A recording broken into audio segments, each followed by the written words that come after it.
Hi guys, news में आप देख रहे होंगे काफ़ी सारी कंट्रीज़ में एंटी इमिग्रेशन रैलीज चल रही है। आज इस वीडियो में वही अपडेट देने वाला हूँ कि कौन कौन से देशों में ये रैलीज चल रही है, कैसे ये इम्पैक्ट करने वाली है इंटरनेशनल स्टूडेंट्स को या फिर उन कैंडिडेट्स को जो वर्क परमिट लेकर यहाँ पर आना चाहते हैं। और सबसे बड़ा जो मेजर कंसर्न है सेफ्टी का, उस पर भी आज हम इस वीडियो में डिटेल में बात करने वाले हैं। तो अगर अभी के सिनेरियो में देखें, सबसे पहले पोलैंड में हुई, फिर उसके बाद ऑस्ट्रेलिया में हुई, फिर उसके बाद ये अपनी यूके में हुई एंड देन उसके बाद नीदरलैंड्स में हुई। और नीदरलैंड्स में तो कुछ ज़्यादा ही वॉलेंटियर्स ने अपना नेचर ले लिया है। और ये कुछ ऐसे देश है जिनमें हमेशा से इमिग्रेशन बहुत ज़्यादा होता रहा है। यूरोप में देखें तो पोलैंड बहुत एक टाइम पर बहुत ज़्यादा इमिग्रेशन हुआ। उसके बाद नीदरलैंड्स, बिकॉज नीदरलैंड्स में इंग्लिश ज़्यादा बोली जाती है तो उस वजह से। ऑस्ट्रेलिया इंग्लिश स्पीकिंग कंट्री है, यूके इंग्लिश स्पीकिंग कंट्री है। अब ये रैलीज जो जनरली होती इसलिए बिकॉज क्या होता है, अभी यहाँ पर हो क्या रहा है, इतने बड़े स्केल पर क्यों हो रही है। पहला रीज़न तो है कि अब जो लोकल्स हैं वहाँ के, वो फियर करने लग गए अपनी जॉब्स को लेकर। उन्हें डर लगने लग गया है या उन्हें पता चल गया है कि यार हमारी जॉब्स अब फॉरेनर्स लेते जा रहे हैं। और फॉरेनर्स क्यों लेते जा रहे हैं? बिकॉज ऑफ लो पे। फॉरेनर्स लो पे भी काम कर लेते हैं। और दूसरा रीज़न है कि फॉरेनर्स हार्ड वर्किंग ज़्यादा होते हैं। मतलब टाइम जो वर्किंग आवर्स होते हैं ना, 8 आवर्स, वो 9 आवर्स और 10 आवर्स तक भी वर्क कर सकते हो, तो छुट्टियों का भी ज़्यादा कुछ इश्यू नहीं होता। इस वजह से जो है जॉब्स इनकी स्नैच हो रही है। और स्किल्ड लेबर, देखो क्या होता है, जब तक कोई देश अपने देश के अंदर ही लोग ढूंढता है तो उसको उतने स्किल्ड लोग मिलते हैं। बट जब कोई देश ग्लोबल हो जाता है तो उसको ग्लोबल लेवल की स्किल्स मिलती है। तो ऑब्वियसली कहीं ना कहीं नुकसान तो होगा ही लोकल्स का। तो ये एक फियर ऑफ जॉब्स जो है सबसे बड़ा रीज़न। और इसके बाद एक और जो मेजर रीज़न अभी आ रहा है जिसकी वजह से इतने बड़े स्केल पर रैलीज निकल रही, वो है कल्चरल चेंज। अब आप आपके देश में जो रिलीजन या जो कल्चर फॉलो करते हो, वही कल्चर अगर आप दूसरे देशों में भी फॉलो करने लग जाओगे, जबकि हमें करना चाहिए कि उस देश का कल्चर फॉलो करना चाहिए, लेकिन वो नहीं हो रहा है आज की तारीख में। हर व्यक्ति जो अपने धर्म को लेकर, हमें कल्चर को लेकर चाहता है और उसको प्रचार प्रसार करने लग जाता है। और बड़े बड़े लेवल पर आप खुद देखते रहते होंगे कि यार काफ़ी सारी इंस्टाग्राम रील्स आ रही जहाँ पर बड़े बड़े लेवल पर ये फेस्टिवल्स, इवन इंडियन फेस्टिवल्स कह लो या जैसे भी फेस्टिवल से सेलिब्रेट हो रहे हैं, तो उससे कहीं ना कहीं लोकल्स को फर्क पड़ेगा। कई बार ऐसे मैं न्यूज़ देखते रहता हूँ कि यार क्रिश्चियनिटी खतरे में जा रही है, इन ऐसी वाली। तो ये चीज़ों के कारण ये सब अब एक्यूमुलेट हो गया। ये सारी चीज़ें, फियर ऑफ जॉब्स कह लो, कल्चरल चेंज कह लो, अब ये जाके एक्यूमुलेट हुआ है और अब जाके इतने बड़े लेवल पर आप जो है एंटी इमिग्रेशन रैलीज देख रहे हैं ना। इससे इंटरनेशनल स्टूडेंट्स को या वर्क परमिट होल्डर्स को क्या नुकसान होने वाला है? Well the answer is no. मतलब स्टूडेंट वीज़ा को तो नहीं होने वाला है, क्योंकि क्या होता है, ये देखो स्टूडेंट्स का कैसा क्या रहता है। स्टूडेंट्स जाते हैं यूनिवर्सिटी में वो फीस पे करते हैं एंड देन इस तरीके से यूनिवर्सिटीज रन होती है और उस कंट्री की इकोनॉमी का एक पार्ट बनते हैं। We are taking our money and depositing it in that particular country या यूनिवर्सिटी, राइट। तो उसमें तो पैसा आ रहा है उस देश के पास, तो उससे समस्या नहीं है। क्यों? क्योंकि भाई अगर स्टूडेंट्स ही नहीं रहेंगे तो फिर यूनिवर्सिटीज कैसे चलेगी?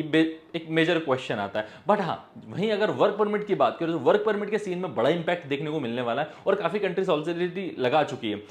क्या देखने को मिलने वाला है? क्योंकि वर्क परमिट में आदमी जाता है, यार भैया वो वहां पर पैसा कमाने के लिए जा रहा, तो वो उस देश से पैसा लेगा और अपने देश में भेजेगा कहीं ना कहीं। तो ये चीज़ें चलती हैं। तो उसी वजह से वर्क परमिट वालों को अब थोड़ी सी दिक्कत आने वाली है। वैसे काफ़ी 3-4 सालों में मैं देख चुका हूँ, माल्टा अपनी पॉलिसीज काफ़ी स्ट्रिक्ट कर चुका है वर्क परमिट्स को लेकर। पोलैंड ने तो कर दिया। पोलैंड में पता है क्या होता है, मतलब आपको 100 यूरो से 500 यूरो के बीच में वर्क परमिट मिल जाएगा, लेकिन वीज़ा अपॉइंटमेंट्स ही नहीं मिलती है इंडिया में।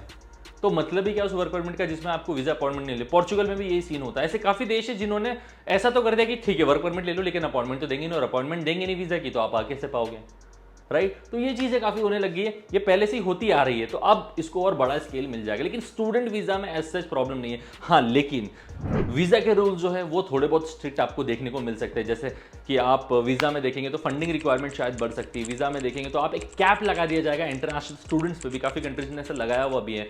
यूनिवर्सिटीज अपनी फीस हाई कर सकती है या और कुछ रिक्वायरमेंट आ सकती है वीज़ा के रूल्स में। तो वो चीज़ें आपको हो सकता है कि आने वाले कुछ महीनों में या सालों में आपको देखने को मिलेगी। तो मेरा यही कहने का मतलब ये है कि यार देखो, आप अगर इन न्यूज़ को जितना बड़ा चढ़ा के बताया जा रहा है न्यूज़ में, तो उसको अगर फॉलो कर लोगे और आज अपने ड्रीम को जो है क्रैश कर दोगे, तो मेरे ख्याल से बाद में तो और मुश्किलात आने वाली है। बाद में और कैसे फिर अपना फॉरेन एक्सपोजर, इंटरनेशनल एक्सपोजर करोगे, राइट। तो वही मेरा एक, मैं काफ़ी टाइम से देख रहा था कि यार काफ़ी कंट्रीज में चीज़ें चल रही है, मुझसे एक इस वीडियो इस पर बनाना था ताकि मैं अवेयर तो आपको कर पाऊँ। और देखो सेफ्टी की अगर मैं बात करूँ ना मेनली, तो सेफ्टी का ऐसा है कि यार पहले भी एंटी इमिग्रेशन रैलीज ऑर्गेनाइज हुई। लोकल जितने देश एक्सप्लोर किए हुए, मुझे कभी कोई समस्या नहीं आई है। हमेशा लोकल्स मुझे सपोर्टिव भी मिले हुए, हमेशा फ्रेंडली मिले हुए, तो ऐसी कोई समस्या नहीं। हाँ, लेकिन कहीं कहीं जगह पर आप ऐसे रेसिज्म फेस करते हो। ये हम नॉर्मली भी करते थे, एंटी इमिग्रेशन रैलीज के बाद हो सकता है थोड़ा सा ज़्यादा बढ़ जाए। रेसिज्म फेस जैसे कि आप कहीं सुपरमार्केट में कुछ सामान लेने गए तो वो उस तरीके से आपसे नहीं बिहेव करे, और कहीं पर आप गवर्नमेंट ऑफिस में गए तो वहाँ पर भी हो सकता है कि कुछ थोड़ा तकलीफ आ जाए। और ये तो मुझे लगता है यार, ये पर्सन टू पर्सन मेंटेलिटी होता है। इसके लिए किसी देश को हम नहीं जनरलाइज कर सकते, या हर एक पर्सन जो उस देश में रह रहा है उसको नहीं जनरलाइज कर सकते। तो ये तो इवन आप भारत में भी फेस करते हो रेसिज्म का चक्कर, तो ये सभी जगह होता है। ये मेंटेलिटी का खेल होता है। आपकी अगर मेंटेलिटी ओपन है, ओपन माइंडेड है, तो फिर ये सब चीज़ों पर बात नहीं होती है। तो यही मेरा एक इवेंचुअल वीडियो का जो कंक्लूजन है वो यही है कि अगर आप स्टूडेंट वीजा पर आ रहे हो तो कोई परेशानी नहीं है। This protest are for illegal immigration, not for the legal immigration. ये हमेशा से इलीगल इमिग्रेशन को ही रही है, क्योंकि लीगली तो देखो इमिग्रेशन रुक ही नहीं सकता है, क्योंकि अगर लीगल इमिग्रेशन ही रुक दिया तो फिर तो बहुत परेशानी आ जाएगी किसी भी देश के ग्रोथ में। तो ये था एक short video about the updates on anti immigration rallies. Do not drop your plan, go for it, and मेरी तरफ से all the very best. Bye bye.